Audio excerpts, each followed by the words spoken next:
மலர் எடுத்து தங்கரளி பூவெடுத்து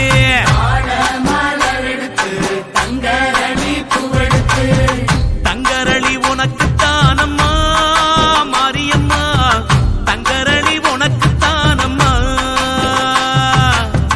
தங்கரளி உனக்கு தானம்மா மாரியம்மா தங்கரளி உனக்கு தானம்மா மாடு கட்டி சேரரைச்சு மறிக்கொழுந்து நாத்திருத்தி